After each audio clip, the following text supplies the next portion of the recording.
Sébastien Romain Teddy Haller, Simon Adingra, Emerse Faé, 3 noms dans la mémoire collective. Et pourtant, rien ne laissait présager une telle issue pour eux. Simon Adingra se blesse. Sa participation devient incertaine. Le sélectionneur Gassé le retient malgré tout. Adingra, espoir de tout un peuple, rentre fébrilement en jeu au 3e match contre la Guinée équatoriale et subit avec ses coéquipiers le naufrage collectif. Le jeune footballeur qui joue sa première Coupe d'Afrique des Nations semble vivre un cauchemar. La Côte d'Ivoire qui est battue 4-0, qui certainement quitte la compétition ce soir. Ils vont espérer évidemment un miracle et prendre une place de bien 3e avec 3 points seulement avec ce goal average. Heureusement, le sort qui s'acharne contre lui sera conjuré par des Marocains venus à la rescousse en bon samaritain.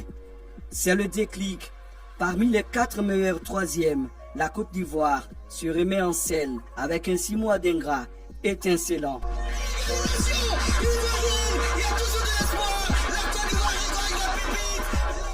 Buteur inespéré dans les derniers instants face au Mali.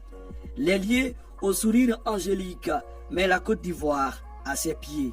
Il est même porté en triomphe par le ministre d'État, Gobena Kwasi Adjoumani. Simon ne s'arrête pas en si bon chemin. Il confirme le dimanche 11 février au stade olympique Alassane Ouattara. L'enfant du Zanzan est décisif. Il offre 2 passes transformées en but par Franck Kessié et Sébastien Haller. Joli coup du destin pour ce gamin en or. La défense, le ballon récupéré par Simon Adingra qui part à l'extérieur. Le dribble extérieur, il est réussi avec le centre. Non! Et la déviation! La Côte d'Ivoire qui prend les devants. La Côte d'Ivoire dans sa finale. Simon Adingra, homme du match à la finale de la CAN 2023 et meilleur jeune joueur de la compétition. L'histoire s'écrit en lettres d'or pour ce footballeur de 22 ans, orphelin de père, qui rêvait de devenir professionnel afin de rendre son géniteur fier. Ouais, c'est mon destin, le destin. Je vais t'aider, c'est ton père, mon papa qui est décédé en l'an 2016. Je me battais pour lui, malheureusement il n'a pas vu ce que son fils est devenu aujourd'hui.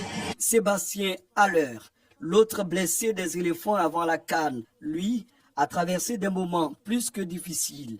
Atteint d'un cancer en juillet 2022, l'attaquant ivoirien du Borussia Dortmund incarne le modèle de résilience. En janvier 2023, après 2 interventions chirurgicales et diverses séries de chimiothérapie, il gagne son combat contre le cancer et retrouve l'ambiance des stades. Mais les espoirs placés en lui par la Côte d'Ivoire s'effondrent à la suite d'une blessure à quelques jours de la CAN. Maintenu dans le groupe, Haller sort la tête en 8e avant d'exploser en demi-finale contre la RDC et en finale devant la solide défense des Super Eagles. 2 buts à la Zlatan Ibrahimovic et le trophée offert au président Alassane Ouattara. Que d'émotion. Haller revient de loin.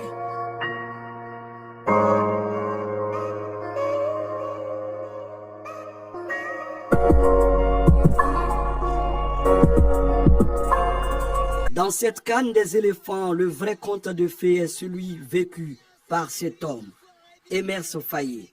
C'est l'histoire d'un footballeur international. 44 sélections, finaliste en 2006 de la CAN.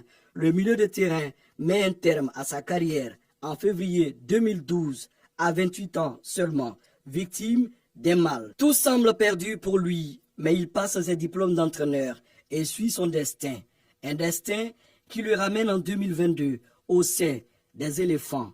Nommé entraîneur national adjoint par le président Yassine Idriss Diallo, Faé coach les moins de 23 ans et reste dans l'ombre du sélectionneur Gassé. Après un premier tour catastrophique des éléphants, il prend les rênes de la sélection. La suite se passe de commentaires. Faé donne la coupe à tout un peuple mobilisé.